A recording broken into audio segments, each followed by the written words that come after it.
response to the recommendations made by such a committee.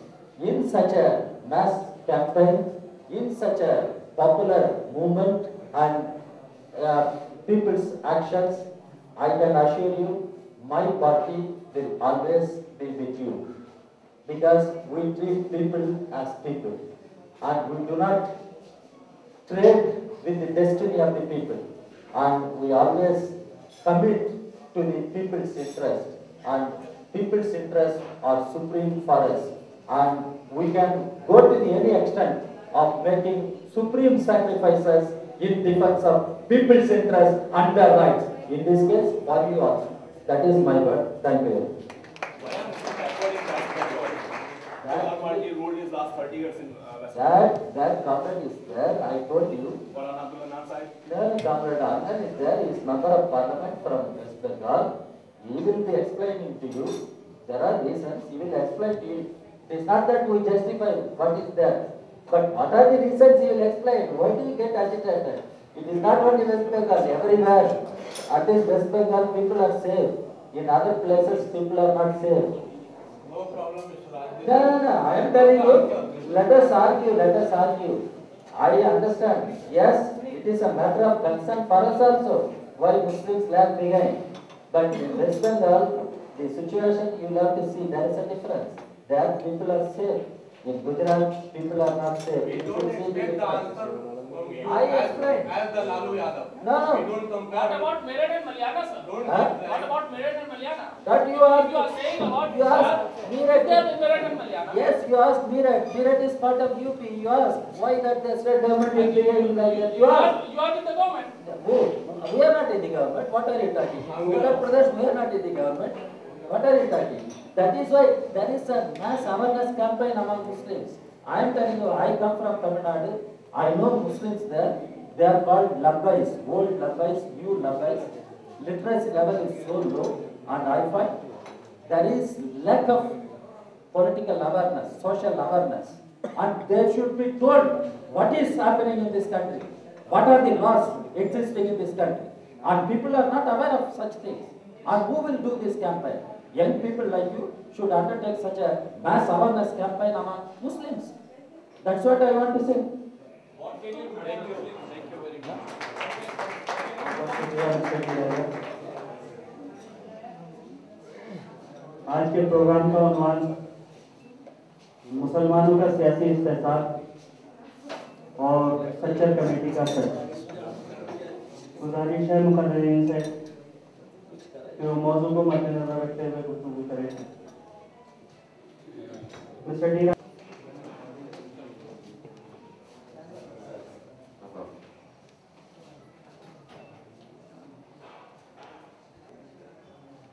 और मेरी शिकायत भी जो थोड़ी सी है वो ज़्यादा माफ करना पॉलिटिशियन से है।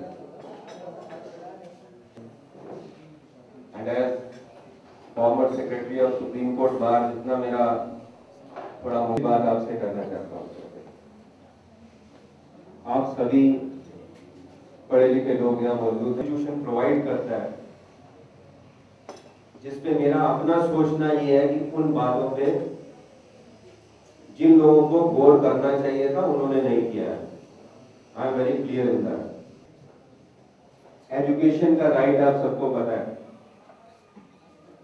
इक्वल अपॉर्चुनिटी ऑफ एम्प्लॉयमेंट आप सबको पता है, नॉन चाहे किसी भी पार्टी की सरकार रही हो। अब तो अपने सभी सरकारें देख ली, कोई ऐसा तो कह नहीं सकता कि मुझे मौका नहीं मिला, नहीं तो मैं चांद दिखा देता, आपको तारे दिखा देता। करना तो फर्ज है ही, इसमें तो कोई दो राय है नहीं। उसमें ये प्रोवाइडेड है आपको। मैं एक बड़ी मुद्दे की बात, जो यंगस्टर्स हैं उनके बारे में बात, जो आज की प्रॉब्लम है सफर भी तो यंगस्टर होता है। Adults they have made themselves और अनमेड देमसेल्व्स। फ्यूचर जो आज का है, जो यंगस्टर्स है, I am very happy that one youngster was speaking from youngster.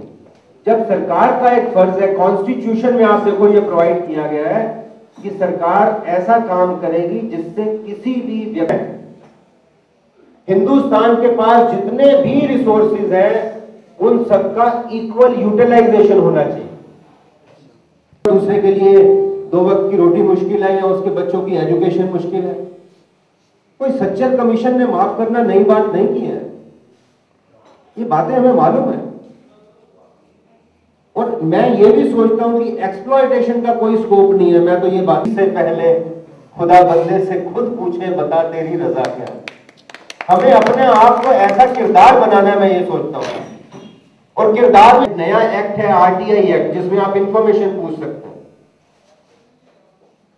आप पूछिए अपने नुमाइंदों से जो बन के जाते हैं कि पिछले 2 महीने में आप बन के आए हैं, आप बताइए 2 महीने में हमारे पूरे एरिया में कितने बच्चों को एजुकेशन का आपने इंतजाम कराया। तो फिर कोई एक्सप्लॉइट नहीं कर सकता। That's next to impossible. आज प्रॉब्लम ही इसीलिए, मैं इस बात की माफी चाहता हूं ये कहते हुए, प्रॉब्लम इसलिए है करती तो फिर दोबारा उस पार्टी को चुन सकते। कोई पार्टी, एक बड़ा अच्छा निदा फाजली ने लिखा है, आप नौजवानों के लिए ज्यादा उसने लिखा है कि ना करते शोर शराबा तो और क्या करते, हमारे शहर में कोई और काम काज भी हो। जब काम काज नहीं होगा तो शोर शराबा होगा। आज सियासतदान आप देखिए, एक के बाद एक सिक्योरिटी इनकी बढ़ती चली जाती है। ये मुद्दा भी, ये माफ करना, इनकी इंट्रोस्पेक्शन का है, हमारी इंट्रोस्पेक्शन का नहीं है। इनको एक बार अंदर देखना कि ये क्यों हो रहा है। पहले ये सुना जाता था कि जो लोग जिनके पास कामकाज नहीं होता था वो कहीं ना कहीं टेररिस्ट या दूसरी एक्टिविटीज में रहते थे। आज ऐसा क्यों है कि जो बड़े बड़े इंजीनियर, डॉक्टर्स, डिफरेंट प्रोफेशंस में जो लोग एस्टेब्लिश हो गए हैं वो इन एक्टिविटीज में क्यों इन्वॉल्व हो रहे हैं। अफसोस की बात यह है कि जिन लोगों को खतरा है वो इस बात को नहीं सोचते कि ये बात क्यों हो रही है। इसका मतलब कहीं ना कहीं हर्ट है। हर्ट क्यों है? हर्ट इसीलिए है कि कामकाज नहीं है, जो रिसोर्सेज का ठीक से यूटिलाइजेशन नहीं हो रहा, डिस्ट्रीब्यूशन नहीं हो रहा। जब तक सोर्सेज का ठीक से यूटिलाइजेशन नहीं होगा, डिस्ट्रीब्यूशन नहीं होगा, आप नुमाइंदों को आंसरेबल नहीं करेंगे।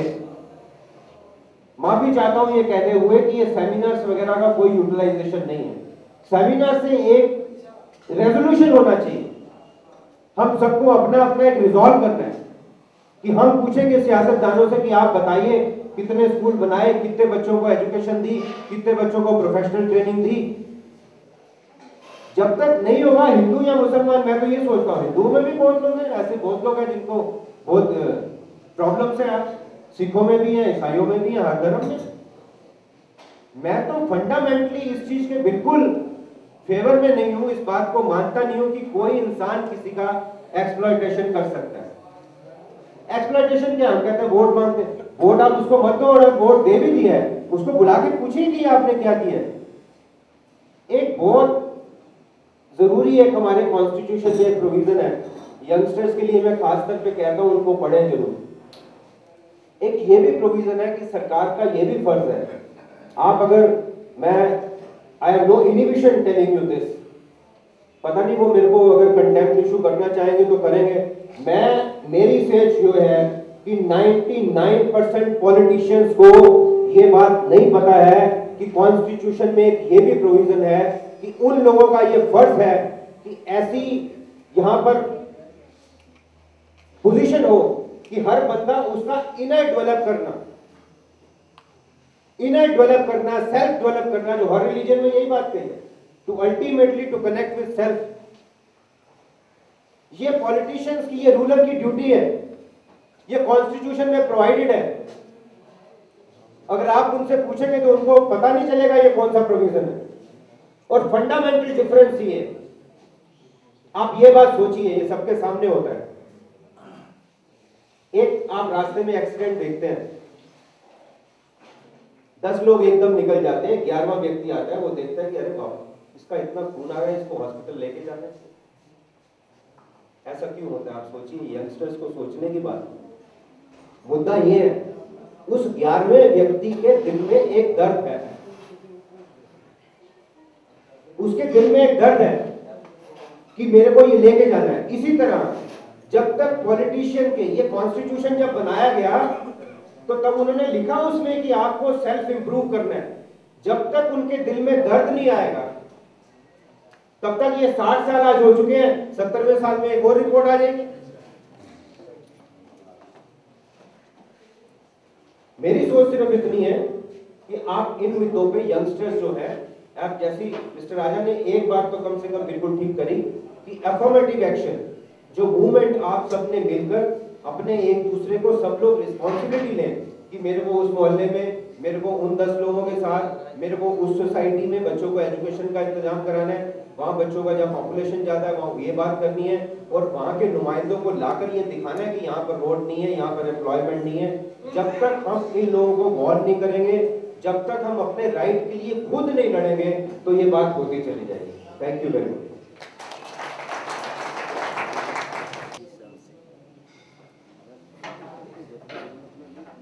शेर के साथ जावेद हमीद साहब को गुजारिश करूंगा कि जो हवाओं का वक्त बदलता है, वक्त उसके ही साथ चलता है, और दर्स कुछ उससे भी ऐसा है जो भी आंधियों में चलता है।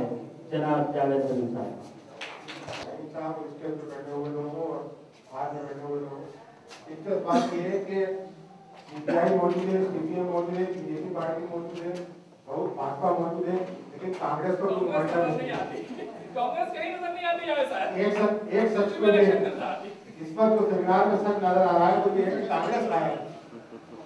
देखिए बातें बहुत कही जा सकती है, बुनियादी जो है वो ये है कि ये रिपोर्ट आई है, ये कोई नई चीज तो नहीं, गोपाल की पहला आया। कमेटी ने जो रिकमेंडेशन दी है उनमें एक रिकमेंडेशन दलित मुसलमानों के लिए भी दी। मुझे खुशी है कि सीपीआई के हमारे अभी राजा साहब गए, उन्होंने भी इत्तेफाक किया, और 2 रियासतों ने, बिहार की रियासत ने नीतीश कुमार साहब ने, और इसी तरह मंडल कमीशन में मुसलमान बैकवर्ड क्लासेस मौजूद है। अगर कोटा विदिन कोटा कर दिया जाए और 9% उनके लिए किया जाए तो इन जनरल लॉन्ग टर्म है, और उसके लिए ब्यूरोक्रेसी के दिमाग को बदलने का कोई रास्ता उन्होंने नहीं बताया। जुडिशरी, पुलिस, ब्यूरोक्रेसी और आर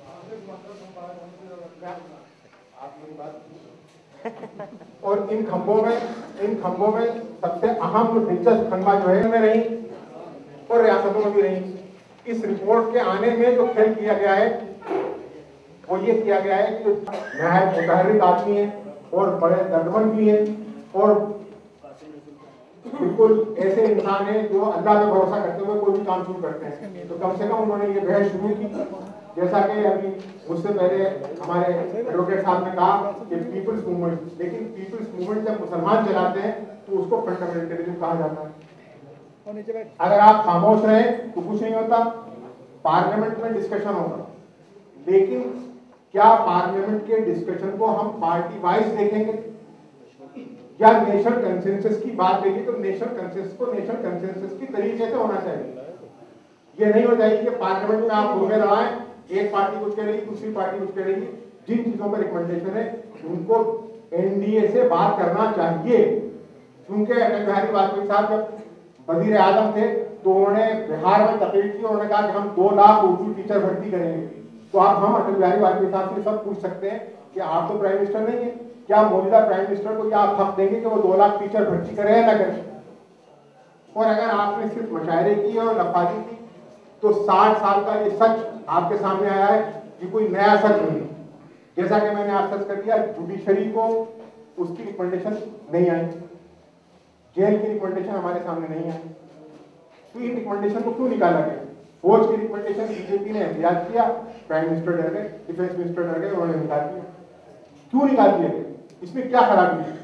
उन्होंने इक्वल राइट कमीशन की बात कही है, वक्फ की जायदादों की बात कही है, और बहुत से ऐसे तरीके अपनाए जो लॉन्ग टर्म है, वो तरीके भी अच्छे हैं, लेकिन जब तक कि एक्शन ना हो, अब एक्शन हो कैसे?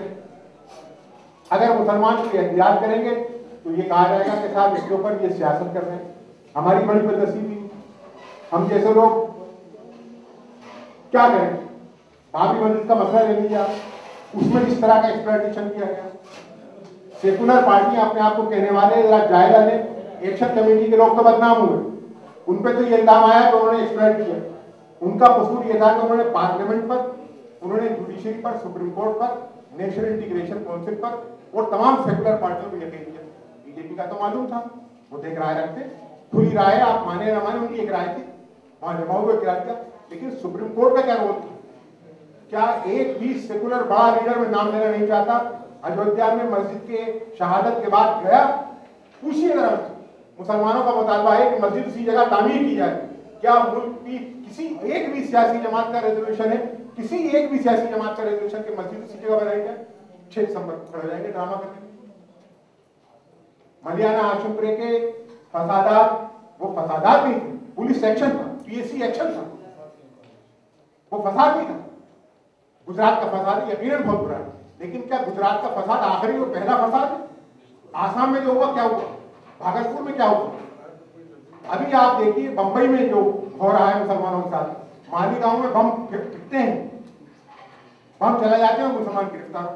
पूरा मालीगांव 2 मरतबा बंद हुआ, लोग यहाँ आए लेकिन कोई एक्शन। तो ये लंबी बात में कहना नहीं चाहता, 3 चीजें भी अगर ये इस रिपोर्ट से जाहिर होने अमल कर दी जाए तो उससे मैं समझता हूँ मुसलमानों का बहुत बड़ा फायदा होगा। एक तो वो रिकमेंडेशन है जिन पर कोई कंट्रोवर्सी नहीं, कंट्रोवर्सी असल में है रिजर्वेशन के सवाल पर। तो ये सही है कि मुतालबा आप कर सकते हैं और हम करते हैं कि मुसलमानों का रिजर्वेशन किया जाए, लेकिन अगर वो नहीं हो सकता तो दलित मुसलमानों का रिजर्वेशन इसमें हो जाना चाहिए। ये एक पॉइंट। इस पॉइंट से उन दलित, ये कहना कि इस्लाम में मसावात है, यकीनन इस्लाम में मसावात है, लेकिन थ्योरेटिकल जो सोशल सिस्टम है, जो कास्ट सिस्टम है, वो मुसलमानों में भी है, हिंदुओं में भी है, ईसाइयों में भी है। तो उनको, मुसलमानों को, क्रिश्चियंस को न निकाला जाए। एक तो ये रिकमेंडेशन, और एक बैकवर्ड क्लास का कोटा 27% है, उसमें बैकवर्ड क्लास मुसलमानों के 67 या 66 कम्युनिटीज हैं, उनको सर्टिफिकेट नहीं मिलते, उनको दिक्कतें होती हैं, तो उनका 9% हक बनता है, 9% कोटा विदिन कोटा मुकर्रर कर दिया जाए तो मैं समझता हूँ। और तीसरा, वक्फ की जायदादों पे जो रिपोर्ट दी होती है वो हैरत अंगेज। खुद दिल्ली में 300 जायदादें ऐसी हैं जो टीडीए के पास, कारपोरेशन के पास, एयरपोर्ट की बिल्डिंग जो हमारी है वो वक्फ की जमीन पर, रात उसकी सीबीआई की बिल्डिंग है वो वक्फ की जमीन पर। तो वक्फ की जायदादों को मुसलमानों के हवाले किया जाए और दलित मुसलमानों का रिजर्वेशन और क्रिश्चियन और मुसलमान दोनों को उनको इजाजत दी जाए, उसमें शामिल किया जाए। सन 50 तक था, 50 में खत्म किया गया। और बीजेपी से मनमोहन सिंह साहब डायरेक्ट बात करें, अगर वो संजीदा है, उनसे पूछे कि आप रजत जयंती सेमिनार में अपने 3 फार्मूला देते हैं, एजुकेशन, इकोनॉमी और एम्पावरमेंट, तो आप बताइए कि आपकी रिकमेंडेशन क्या है। अगर वो ऐसा करेंगे तो मैं समझता हूं कि इसका एक्सप्लॉइटेशन नहीं होगा। और अगर पार्टी बेसिस पे और यूपी के इलेक्शन में है तो मुसलमान इससे पहले हर सियासी जमात को जवाब दे चुके हैं, इस यूपी गवर्नमेंट को भी दोबारा जवाब देने की ताकत रखते हैं और जरूर देंगे। शुक्रिया।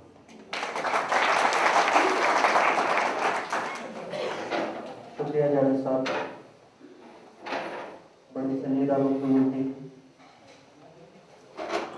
हज़रात, ये प्रोग्राम उर्दू प्रेस क्लब की तरफ से पेश किया जा रहा है, जिसके सरपरस्त जनाब AR शाहीन साहब, जो कि हमारे सामने जलवा अफरोज हैं और आप MP भी हैं। मुख्तार अब्बास नकवी साहब भी यहाँ तशरीफ रखते हैं, जनाब हन्नान मुल्ला साहब भी यहाँ तशरीफ रखते हैं और दीगर मोहम्मद हसनैन साहब भी यहाँ तशरीफ रखते हैं। हाँ, जनाब इलियास आजमी साहब जो कि BSP से MP हैं, वो भी तशरीफ ला चुके हैं माजरत के साथ। हज़रात, मैं मुख्तसर वक्त के लिए डॉक्टर अनवर पाशा साहब को गुजारिश करूंगा कि वो आएँ और मुनकब वक्त में अपनी बात कहें, जो JNU से तशरीफ लाए। डॉक्टर अनवर पाशा साहब।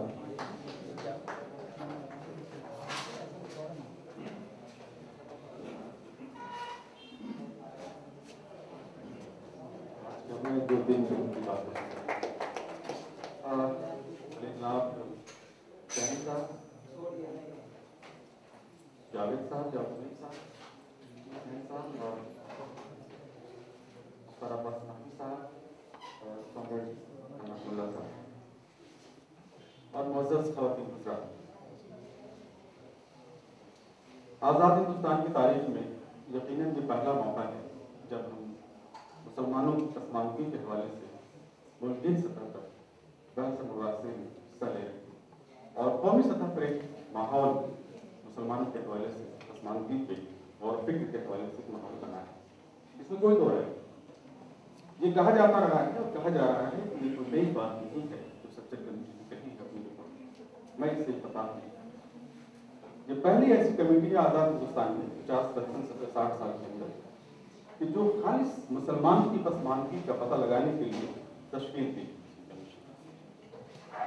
और इस कमीशन में इससे कबल माइनॉरिटीज के हवाले से जनरल से गुफ्तगू होती रही है, जनरल रिपोर्टें आती रही हैं माइनॉरिटीज के हवाले से, लेकिन मुसलमानों के हवाले से पहली दफा एक कमीशन ऐसे तश्कील दी गई जो मुसलमान सिर्फ मुसलमानों की पसमानदगी के हवाले से था, उसकी तालीमी पसमानदगी हो या माश की पसमानदगी हो, उसके हवाले से पहली दफा किसी कमीशन ने अपनी रिपोर्ट पेश की। ये बहुत अहम बात है और मैं इसके लिए मुबारकबाद देना चाहता हूँ। माफ कीजिएगा, मेरा किसी सियासी पार्टी से कोई ताल्लुक नहीं, लेकिन मैं जो हकीकत है उसके खिलाफ किया जाना चाहिए कि पहली दफा इस यूपीए की हुकूमत ने एक ऐसी कमीशन को तश्कील दिया है कि जिसने मुसलमानों की पसमानदगी के हवाले से बहुत सारी ऐसी बातों को आश्कारा किया है जिनके बारे में अब तक हम ज़बानी जमा खर्च किया करते थे, हमारे पास कोई डेटा नहीं होता था, हमारी बातों को कोई अहमियत नहीं होती थी। अब कह दिया करते थे कि मुसलमान ये पसमानदा है, वो पसमानदा है, मुसलमान ये दलितों से गए गुजरे। लेकिन इस कमीशन ने पहली दफा ये बात की है कि मुसलमानों की पसमानदगी के हवाले से डेटा के साथ बातें की। वो डेटा किसने दिए हैं? स्टेट गवर्नमेंट से दिए हुए डेटा थे, मरकजी हुकूमतों के मुख्तलिफ शोबे के दिए हुए डेटा थे। उन डेटा को हुकूमत झुटला नहीं सकती, उनको बातिल करार नहीं दे सकती। हम अब तक जो बातें कहते थे वो ज़बानी जमा खर्च हुआ करती थी। वो सारी बातें ये कह दिया जाता था कि आपके पास जो डेटा है वो ऑथेंटिक नहीं है। पहली दफा ये कमीशन ऑथेंटिक डेटा के साथ गुफ्तगू कर रही है, आपके सामने ऑथेंटिक रिपोर्ट आपके सामने पेश किया कमीशन। मैं इसके लिए मुबारकबाद देता हूँ हुकूमत को। इसका क्या अंजाम होगा बात की बात है, लेकिन ये कदम भी अपने आप में कम मुस्तहसन कदम नहीं है, लाइफ कदम नहीं है कि कम कि जो इस यूपी हुकूमत ने उठाया है, इसका एतराफ किया जाना चाहिए। दूसरी चीज ये है कि ये भी कहा जा रहा है, दो तरह की गुफ्तगू हो रही है इस वक्त। एक तो ये इस पूरे कमीशन की रिपोर्ट को अंडर प्ले किया जाए, इसकी अहमियत को कम कर दिया जाए, और ये भी उसी तरह से हवा में टाइम फिश हो जाए जिस तरह से बाकी कमीशन की रिपोर्ट होती है। यह हमारी बदबख्ती होगी। अगर हम इस तरह के साजिश के शिकार हो गए तो यकीनन हमारी बदबख्ती होगी। हमारी बेदारी का सबूत क्या होगा कि हम मुत्तहिद होकर के इस कमीशन की रिपोर्ट को अमली जामा पहनाने के लिए हुकूमत में प्रेशर बनाए, और अगर हमने इसे अंडर प्ले कर दिया और इसे अगर हमने मुख्तलिफ किस्म के इख्तिलाफात के शिकार इसको बना दिया अगर हमने, तो जाहिर है कि ये रिपोर्ट इस दवा में चली जाएगी, इसमें कोई दौर नहीं, और इसके जिम्मेदार हम तो ही होंगे। और इसमें दो तरह की ताकतें इस वक्त काम कर रही हैं। माफ कीजिएगा, यहाँ पे हमारे मुख्तार अब्बास नकवी साहब जी, एक वो ताकतें हैं जो इस रिपोर्ट को इल्तवा में डालने की कोशिश कर रही है कि जो मुसलमानों की फलाह के हवाले से जाहिर है उनका जो रवैया है, उनकी जो पॉलिसी है, बिल्कुल आश्कार है। वो नहीं चाहते कि इस तरह की रिपोर्ट पे कोई ऐसा मुस्बत कदम उठाया जाए जिससे मुसलमानों की पसमानदगी को दूर करने में मदद मिल सके। दूसरी तरफ वो ताकतें भी हैं जो कहीं न कहीं मुस्लिम मुखालिफ कुव्वतों के इशारे पर काम कर रही है। वो मुसलमानों को मुख्तलिफ खानों में बांटने की कोशिश कर रही है और ये कह रही है कि मुसलमानों में दलित और मुसलमानों में ये और मुसलमानों में वो, और मुसलमानों को ऐसा कोई रिजर्वेशन या किसी तरह की नुमाइंदगी ऐसा इन टोटलिटी मुसलमानों को देने की जरूरत नहीं है। मैं समझता हूं कि ये भी एक साजिश। इस कमीशन ने साफ साफ कहा है कि मुसलमान एज ए कम्युनिटी एक फिरके के तौर पर, एक मजहबी फिरके के तौर पर पसमानदा है, बैकवर्ड। ये साफ साफ इस कमीशन ने कहा। इसने जरूर कहा है कि इस फिरके में भी बास कौमें ऐसी हैं, बास कास्ट ऐसी हैं जो extremely backward, most backward sections में आती है और उन्हें दलितों के बराबर सहूलतें दी जानी चाहिए।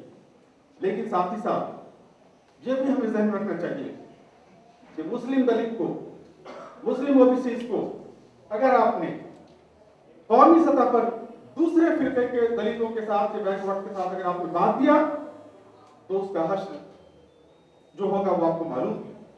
बहुत सारी रियासतों में मंडल कमीशन पर अमली जामा पहनाया जा रहा है उसमें, लेकिन उसमें मुस्लिम बैकवर्ड की तादाद है वो क्या है उसका मुताला किया जाना चाहिए।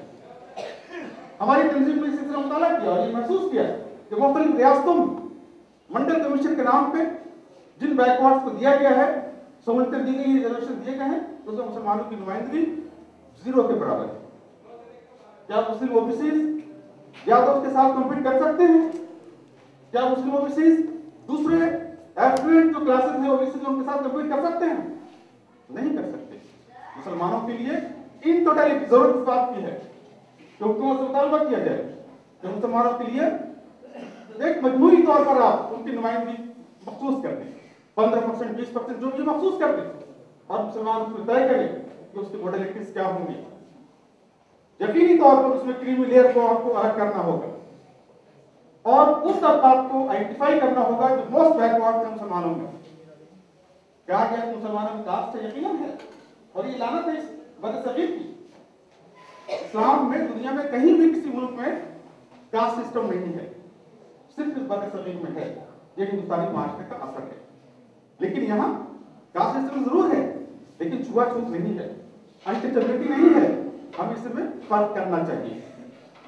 हम नमाज पढ़ते वक्त ये नहीं सोचते कि हमारे आगे जो पेशवाम है वो किस कास्ट का है। कभी हमने जानने की कोशिश की नहीं की। जहां इस मुल्क में दलितों की एंट्री पे पाबंदियां लगी हुई है मंदिरों में, वहां आप अपने इमाम के बारे में ये नहीं पूछते कि आप इसके पीछे नमाज पढ़ रहे हैं। मैं समझता हूं कि ये वाज़ेह कर देते हैं ये बात। शादी ब्याह के मामले में यकीनन तफरीक है, लेकिन ये तफरीक हर सतह पे है। सैयद के दरमियान शादी करना चाहता है, पठान के दरमियान शादी करना चाहता है, शहर के दरमियान शादी करना चाहता है, अंसारी के दरमियान शादी करना चाहता है। जो अंसारी हैं वो भी दुनिया या सब्जी फरोश या बहेलिए या सपेरे या हलालखोर उनके दरमियान शादी नहीं करना चाहते। हर कास्ट ने अपनी अलग अलग बना रखी है, अपने दायरे बना रखे हैं, जो गलत है। इसे खत्म किया जाना चाहिए, न कि इसे मजीद मजबूत करना चाहिए। कास्ट सिस्टम को इस्लाम में खत्म करने की कोशिश करनी चाहिए। और अगर आपने कोटा विदिन कोटा की बात की, अगर आपने मुस्लिम दलित की बात की, मुस्लिम ओबीसी की बात की, मैं समझता हूं कि आने वाले दिनों में ये कास्ट सिस्टम जो है, ये निजाम जो है मजीद मजबूत होगा, जो हमारे लिए नुकसानदेह होगा। हमारी जो आइडेंटिटी है वो एक मुसलमान की हैसियत से है, एक अक़ीदत की हैसियत से है। अगर आपके अंदर ये निफाक पैदा हो गया, इंतशार पैदा हो गया, तो आपकी जो सियासी ताकत है वो कमजोर हो जाएगी। और बाहर सियासी पार्टियां यही चाहती हैं कि आपके अंदर निफाक कायम हो जाए और आप बढ़ जाएं। आपकी जो हैसियत है जमहूरियत में एक यूनिट के तौर पर, एक फिरके के तौर पर, वो भी दूर हो जाए।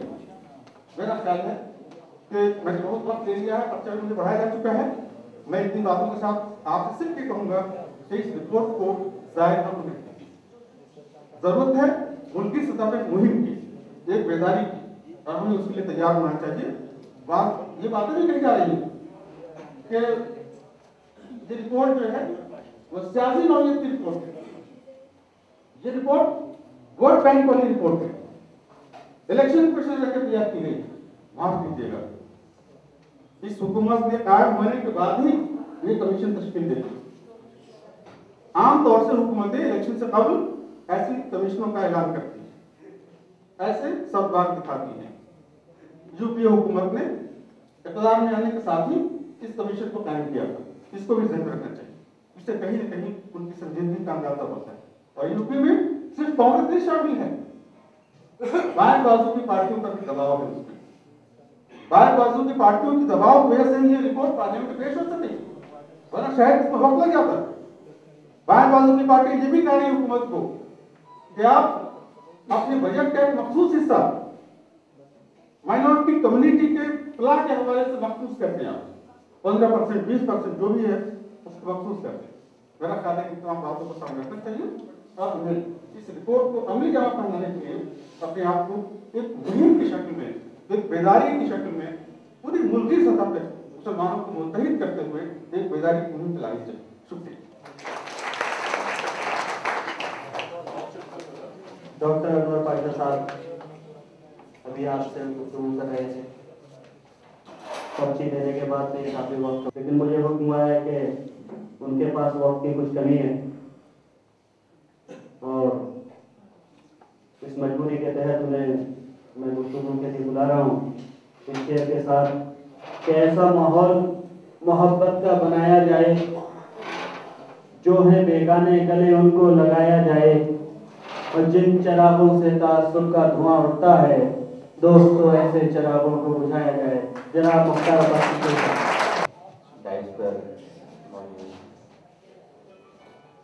दोस्तों,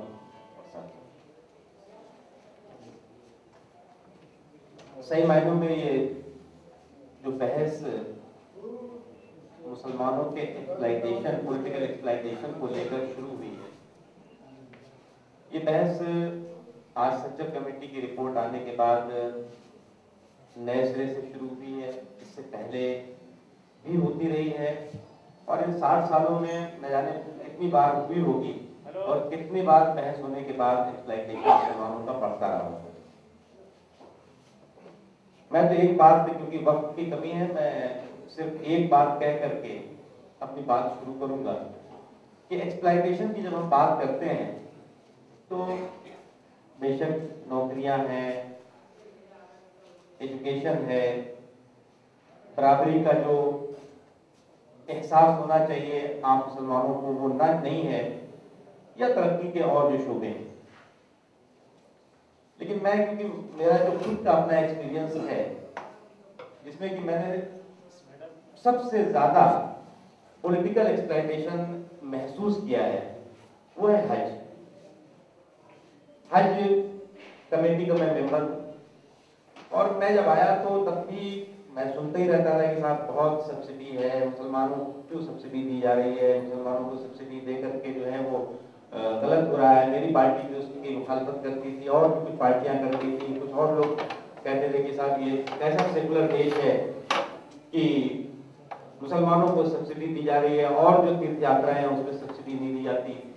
तो मेरा पार्लियामेंट की तरफ से मुझे नॉमिनेट किया गया और इत्तेफाक से जो हज चार्टर्ड कमेटी है उसका मुझे चेयरमैन इलेक्ट किया गया। उसके बाद मुझे, मैं उसमें जब अंदर गया तो मैंने देखा और मैंने उसके बाद फिर सरकार को भी, अपनी पार्टी को भी, अखबारों को भी, सबको मैंने बहुत ही खुले तरीके से कहा कि ये बहुत बड़ा मुसलमानों का पॉलिटिकल एक्सप्लॉइटेशन है और मुसलमानों को बदनाम करने का एक बहुत बड़ा पॉलिटिकल फ्रॉड है।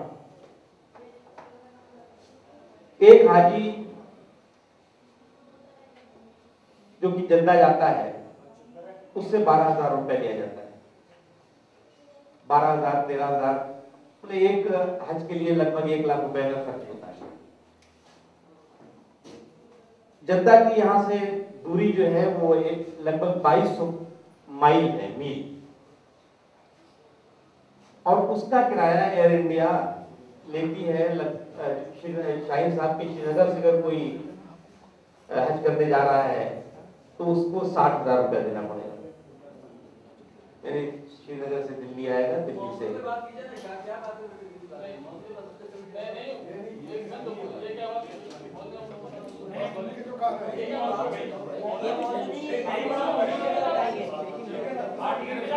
तो जो आदमी दिल्ली से जाएगा उसको भी 30-35 हजार रुपए का टिकट मिलता है। उस 30-35 हजार रुपए पे सरकार की सब्सिडी होती है, 12-13 हजार रुपए हाजी को देना पड़ता है। जो टिकट दिल्ली से लंदन का होता है, लंदन की दूरी दिल्ली से लगभग 4400 माइल है, यानी जद्दा से डबल, उसका 16-17 हजार रुपया रिटर्न टिकट है, बगैर सब्सिडी के, बगैर सरकारी सब्सिडी के सीधा रिटर्न टिकट है। यानी कि दुगनी दूरी पर जो फ्लाइट जा रही है उन दुगनी दूरी पर जाने वाले को 17,000 रुपया दिए देना पड़ता है, और जो उससे आधी दूरी पर जा रहा है उसको 60,000 रुपया और 55,000 रुपया देना पड़ता है। और उसके बाद कहा जाता है कि ये मुसलमानों को हज में सब्सिडी दी जा रही है। मैं इसलिए बात शुरू कर रहा हूं कि जब आप पॉलिटिकल एक्सप्लॉइटेशन की बात करते हैं तो ये एक एक चीजों को देखना पड़ेगा कि ये पॉलिटिकल एक्सप्लॉइटेशन। मैं बात खत्म कर दूं, आपके सवाल का, सारे सवालों का जवाब दूंगा। आप परेशान सर, आपकी सरकार में है, आपने इसके मुताबिक क्या किया? हाँ, मैं बताऊंगा, मैंने भी क्या किया वही बताऊंगा। हम जब बात कर रहे हैं तो हम अपनी सरकार की, इस सरकार की, उस सरकार की नहीं बात कर रहे हैं, पूरे सिस्टम की बात कर रहे हैं। हम भी उसके लिए रिस्पॉन्सिबल हैं, हम अपने को अलग नहीं करके देख रहे हैं। हम ये नहीं कह रहे हैं कि कम्युनिस्ट पार्टी रिस्पॉन्सिबल है, कांग्रेस पार्टी रिस्पॉन्सिबल नहीं है, या मैं रिस्पॉन्सिबल हूं, वो नहीं है। इसलिए ये जो मैंने आपको एक छोटा सा एग्जाम्पल इसलिए दिया है कि ये बात आम बहस का हमेशा मौजू रहता है कि साहब मुसलमानों को सब्सिडी दी जाती है, बहुत पैसा गवर्नमेंट देती है। वो सब्सिडी जो दी जाती है वो एक सरकार का डिपार्टमेंट है, एयर इंडिया, उसके घाटे को कम करने के लिए हाजियों के कंधे पर रख करके ये बंदूक चलाई जाती है और कहा जाता है कि ये मुसलमानों को सब्सिडी दी गई, और वो सब्सिडी आती है एयर इंडिया के घाटे को खत्म करने के लिए। जब मैं ये कह रहा हूं तो ये बात बहुत ही मजबूती के साथ कह रहा हूं, और इसलिए कह रहा हूं कि ये जब एक्सप्लॉयटेशन की बात होगी तो बात निकलेगी तो फिर दूर तक जाएगी, बात यहां से शुरू करनी चाहिए। और ये बहुत दिनों से हो रहा है एक्सप्लॉयटेशन, और बहुत दिनों से इसकी मुखालफत हो रही है। हमारी सरकार आई तो हमने कहा कि जो इनकम टैक्स पे है उसको दोबारा हज में नहीं जाना चाहिए, सब्सिडी खत्म होनी चाहिए, सब बता रहा हूं मैं आपको, हमने सब चीज कही थी। लेकिन उसके पीछे एक लंबी बहस थी। आज सच्चर कमेटी की रिपोर्ट आई, अभी जावेद हबीब भाई ने कहा कि भारतीय जनता पार्टी ने 3E की बात करी, और पॉलिटिकल पार्टीज करती रहती हैं। भारतीय जनता पार्टी पर हमले होते हैं, हमले होने भी चाहिए, मैं इसको कोई बुरा नहीं मानता। हमले अभी आपने राजा साहब पर भी किए, बहुत अच्छी बात है। अभी हमसे भी सवाल पूछेंगे, मैं जवाब दूंगा। लेकिन ये जो सारी चीजें हैं, सच्चर कमेटी के बाद की जो बहस, वो बहस क्या, या पाशा साहब जो अभी यहाँ पर थे उन्होंने कहा पर सच्चर कमेटी जो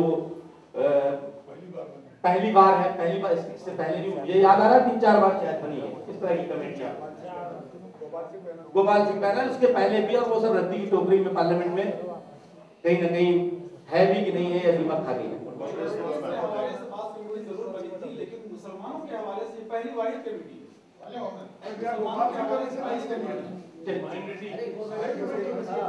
आज मुसलमान एजुकेशन में पीछे है, रोजगार में पीछे है, तरक्की के और शोबों में पीछे है। और उस सच्चर कमेटी के जो मैंने कई बार टेलीविजन पे कहा कि सच्चर कमेटी का अगर जिस्ट देखे तो मुसलमान तरक्की में 0 और जेलों में 0 है। ये क्यों है?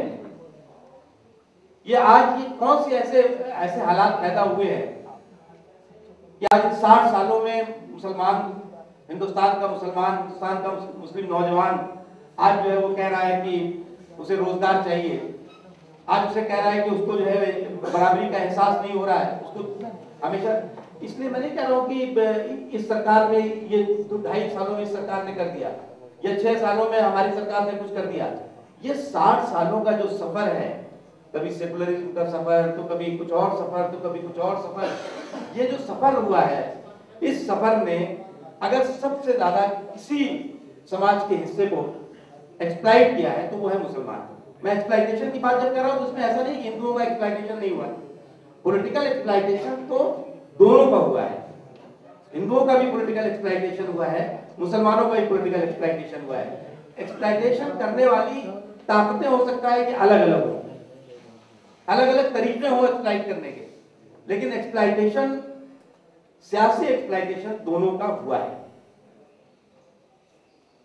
मैं अपनी जो मैंने जिस चीज से बात शुरू की थी, चाहे वो हज की बहस से शुरू की हो या उसके पास की जो तमाम और सवाल रहे हो, देखिए आज जो है वो जब हम बात करते हैं कि माइनॉरिटीज के नाम पे ये होना चाहिए, माइनॉरिटीज के नाम पर ये होना चाहिए, माइनॉरिटीज को हमने ये कर दिया, हमने ये कर दिया, हमने मौलाना एजुकेशन सोसाइटी को ये कर दिया, हमने फाइनेंस कॉर्पोरेशन के लिए ये कर दिया, ऐसा कर दिया, वैसे कर दिया, कुछ नहीं होता। माइनॉरिटी डेवलपमेंट फाइनेंस कॉर्पोरेशन है, क्या किया उसने? अगर पैसे उसको 500 करोड़ रुपए दिए गए हैं, ये कितने दिए गए हैं मुझे याद नहीं, 500 करोड़। उसके अलावा जो है वो तमाम और एजुकेशन इंस्टीट्यूशंस हैं, एजुकेशन ऑर्गेनाइजेशंस हैं जो गवर्नमेंट के सरपरस्ती में चल रहे हैं।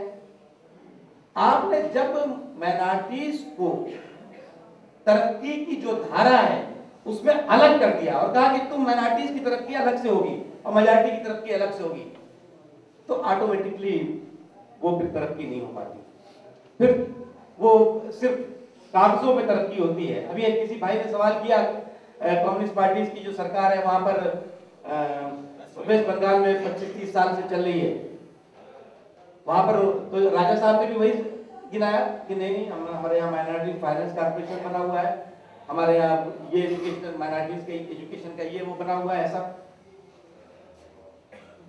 उसके जब आपने माइनॉरिटीज की तरक्की को हिंदुस्तान की तरक्की से अलग रख दिया और कहा कि ये तुम्हारी तरक्की का एक अलग ये पूरा हिस्सा है और इसी में से तुम्हें जो कुछ मिलना है मिलेगा, तुम और जो हिंदुस्तान में तरक्की हो रही है उसमें तुम्हारी हिस्सेदारी नहीं है, उस दिन जो है वो तरक्की रुक जाती है। और इस तरह की जो सोच है वो स्पीड ब्रेकर का काम करती है। और डेफिनेटली मैं इस बात को कहने में मुझे गुरेज नहीं कि इस पूरे की पूरी चीज के लिए अगर कोई सबसे बड़ा रिस्पॉन्सिबल है तो कांग्रेस पार्टी, जिसने इस मुल्क में सबसे ज्यादा हुकूमत की है, मुल्क के स्टेट्स में सबसे ज्यादा इनकी सरकारें रही हैं। और कांग्रेस पार्टी हमेशा अपने आप को चैंपियन कहती है माइनॉरिटीज के, कास्ट का, मुस्लिम्स के सवालों पर सबसे ज्यादा आगे बढ़कर के बात करती रही है। लेकिन उसके बावजूद भी आज की तारीख में मुझे ऐसा कोई ठोस रास्ता नहीं दिखता जिससे कि हिंदुस्तान के मुसलमानों के socio economic and educational development की रास्ते में ईमानदारी के साथ कोई चीज खड़ी की जा सके। हो सकता है कि ये जो ऑर्गेनाइजेशन बने हुए हैं इनके कुछ फंड और बढ़ा दिए जाए, कुछ और कह दिया जाए कि साहब कुछ इंस्टीट्यूशंस आपके हम खोलेंगे जैसा कि ऐलान किया जा रहा है, कुछ ये भी कह दिया जाए कि साहब हम दलित मुसलमानों को रिजर्वेशन देंगे। अब ये कैसे आवाज उठी? बात शुरू हुई सच्चर कमेटी की रिपोर्ट से, 2-3 मिनिस्टर्स ने ऐलान कर दिया कि साहब माइनॉरिटीज का रिजर्वेशन होगा।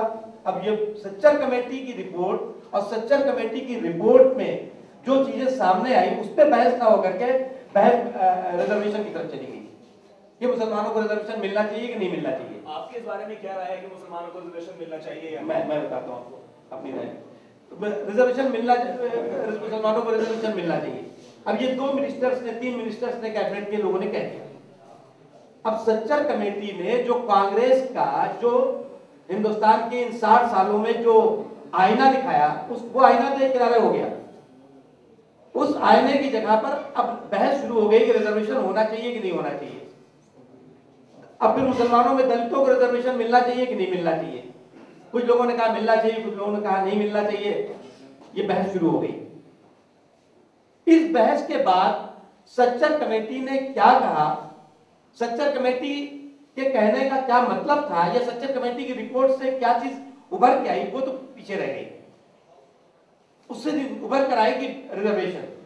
मेरा, आपने पूछा, मेरा यह मानना है कि रिजर्वेशन हिंदुस्तान की किसी भी समाज के हिस्से की तरक्की की गारंटी नहीं हो सकती। चाहे वो दलित हो, चाहे मुसलमान हो, चाहे बैकवर्ड हो, उनके तरक्की की गारंटी नहीं हो सकती।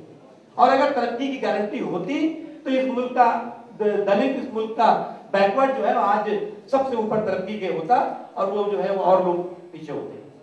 तो तरक्की की सिर्फ रिजर्वेशन गारंटी नहीं है, कभी भी नहीं है, ना हो सकती है ना है।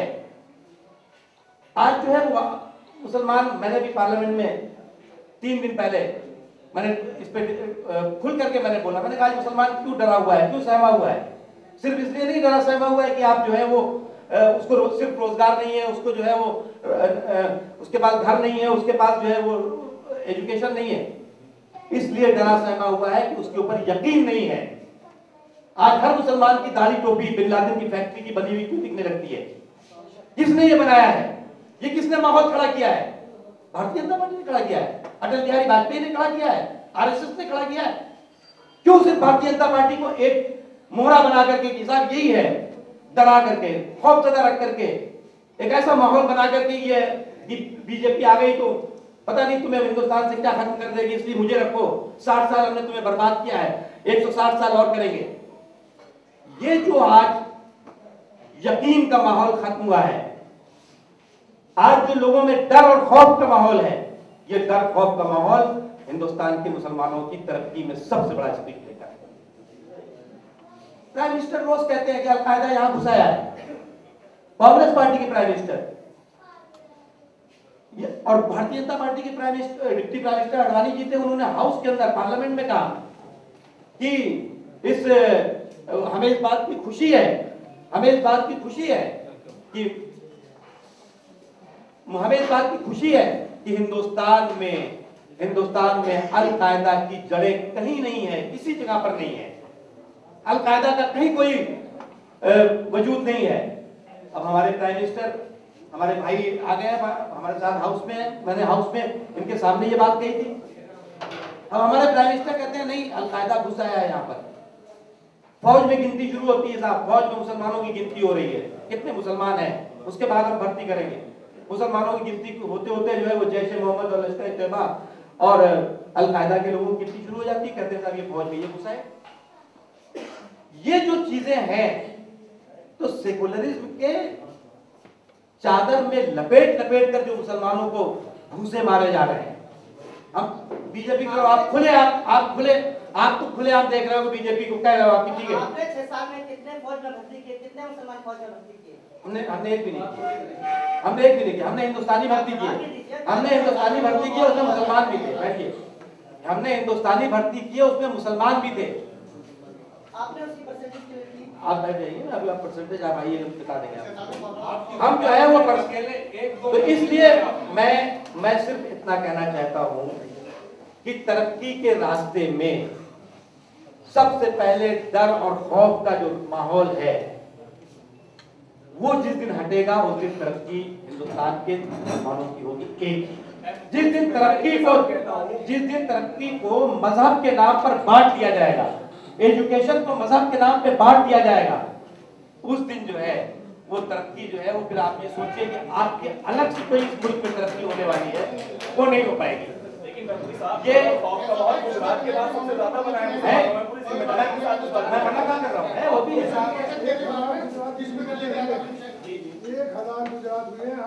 इस मुल्क में जो है 5000 से ज्यादा क्रिमिनल रेप हुए हैं। बताओ सच बोल रहे छोड़ दिए, सिर्फ एक गुजरात आपको याद है?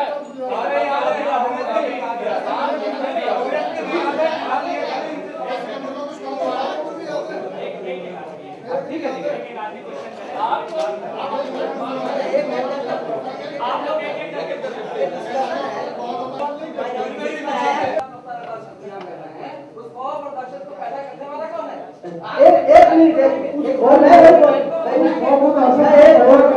अरे भाई एक मिनट तो सुनो। देखिए ऐसा है कि अगर आप किसी माइंडसेट से सवाल पूछेंगे तो मैं जवाब तो नहीं दे पाऊंगा। नहीं, आप सुनिए, आप सवाल एक नहीं 1000 पूछिए, मैं यही रात भर खड़ा होऊंगा, आपको जवाब दूंगा। लेकिन अगर आप माइंडसेट से सवाल पूछेंगे, आपके माइंड में अगर कुछ और दिमाग में है तो फिर वो जवाब आपको मिल नहीं पाएगा, और अगर हम देंगे भी जवाब तो आपके दिमाग में नहीं जाएगा। इसलिए आप अगर जो भी सवाल पूछना चाहते हैं तो आप मुझसे पूछिए, मैं आपके हर सवाल का जवाब दूंगा। एक बताइए, एक मिनट आप गुजरात को आप जस्टिफाई करना चाहते हैं। मैं मान रहा हूँ कि गुजरात अकेला है, लेकिन क्या उसे आप जस्टिफाई करते हैं? नहीं, कोई नहीं जस्टिफाई कर रहा है भैया। कोई आवे तो 999 गुजरातों का सवाल नहीं करते।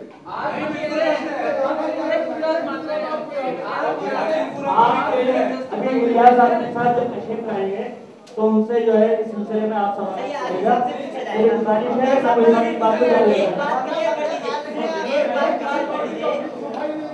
और न किसी पार्टी का हजरात